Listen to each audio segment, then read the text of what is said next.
Welcome to Whispers Through Time channel. We will be talking about when dinosaurs took over the Earth. The Triassic Period for tonight's bedtime. I hope you love it. Before there were dinosaurs, there was silence. Not the gentle hush that soothes us at night, but a silence so heavy and endless it pressed against the world itself. The kind that settles after a world has ended due to a cataclysmic event, like a mass extinction that swept across the globe, altering the course of life forever. 200 million years ago, the Earth suffered the greatest disaster in its history. Volcanoes the size of continents erupted for centuries in what is now Siberia. Ash choked the air, oceans boiled, and nearly every living thing on land and in the sea vanished. More than 90% of life was gone, including countless species that once thrived on our planet. Yet amid this devastation, a few resilient forms of life managed to survive this cataclysm. Among them were hardy plants, small burrowing animals, and certain sea creatures that adapted to new environmental challenges. It was called the Great Dying. It was as if time itself held its breath. For millions of years, Earth was nothing but a wasteland. Forests turned to dust. Rivers ran black with ash. Even the air was thin and poisoned, heavy with carbon and heat. The sky glowed red, and storms raged across empty plains. The Earth, once full of life, was silent. Yet even in this stillness, deep within the soil and under the cooling seas, the story of life was waiting to begin again, setting the stage for Earth's next chapter. Before we dive deeper into this fascinating story, I'd love to know, where are you watching from? What's the world like outside your window right now?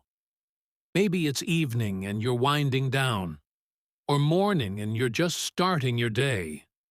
Or perhaps, like time itself, you've lost track of the hours. Fitting, isn't it?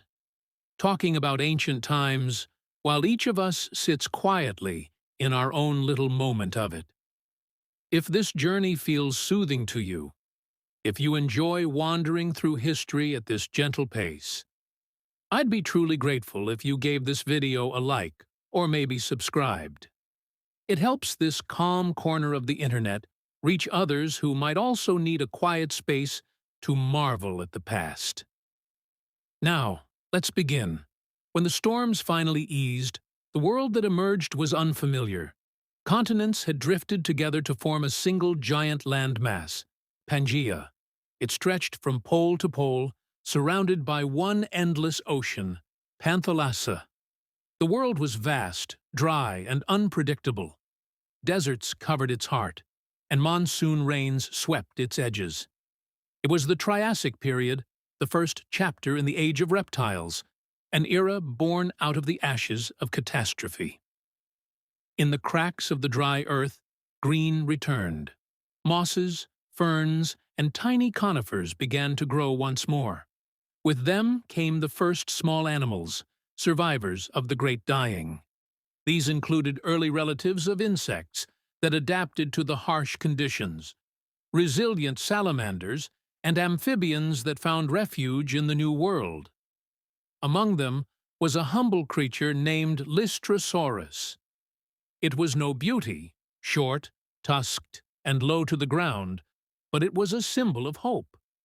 Lystrosaurus lived where few others could, feeding on roots and digging burrows to escape the heat. It wasn't fast or fierce, but it was resilient. For millions of years after the Great Dying, Lystrosaurus was one of the most common animals on Earth, proof that persistence could outlast power. Above the ground, the air shimmered with heat. Volcanoes still rumbled. The land trembled. But the planet was healing, slowly. And with each passing millennium, new forms of life emerged. In the rivers, amphibians returned. In the forests, small reptiles hunted insects. Even the skies began to stir with winged forms that glided through the heavy air. Among them were early pterosaurs, the first flying reptiles, whose leathery wings spanned the skies, setting the stage for future aviators of the prehistoric world. Evolution was beginning its work once more, sketching new creatures in the margins of survival. The Triassic was an age of rebuilding. The ruins of one world became the foundation of another. Out of loss came opportunity. Out of silence came song. And somewhere in the endless deserts of Pangaea, a new lineage was quietly taking shape, one that would come to define life on Earth for the next 160 million years. They were small, unnoticed, and few. These early dinosaurs were nimble and quick, a stark contrast to the massive giants they would eventually become. But they would become the rulers of the world. The dinosaurs were coming. And so begins the story, not of destruction, but of rebirth. A planet finding its voice again. A new dawn after the darkest night in history. This is the beginning of the Triassic.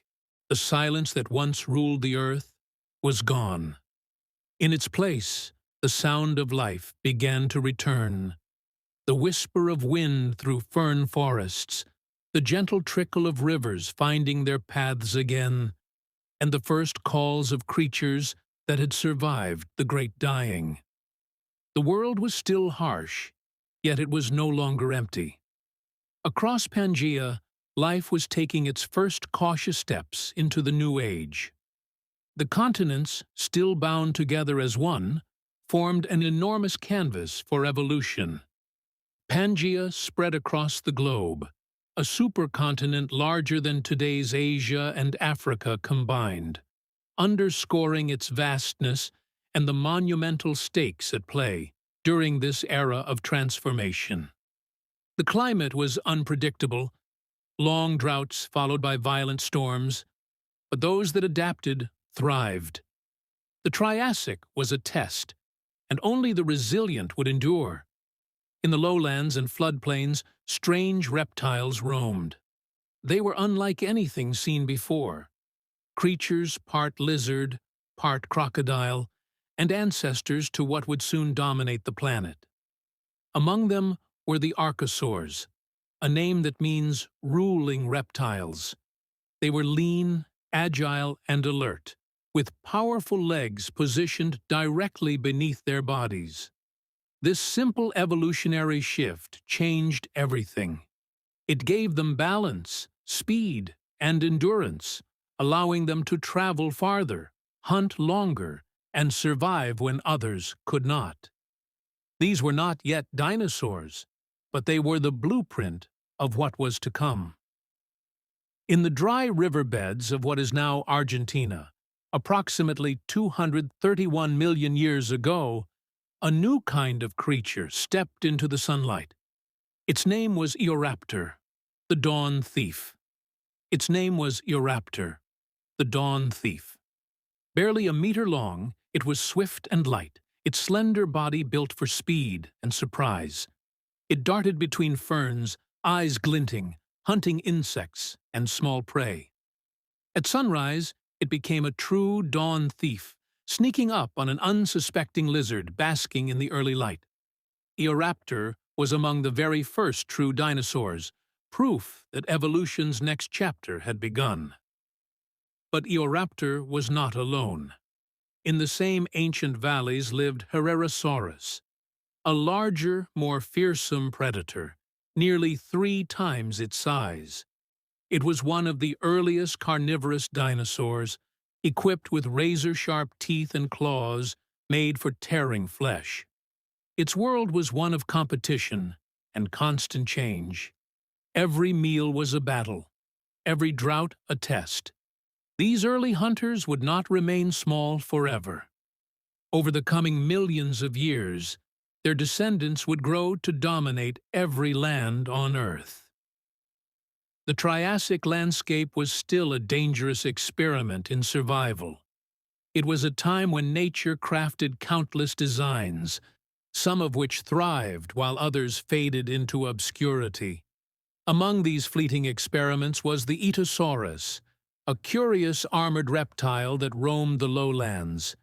Its lineage was short-lived, a reminder that evolution tests myriad forms, keeping only those best suited to the ever-changing world.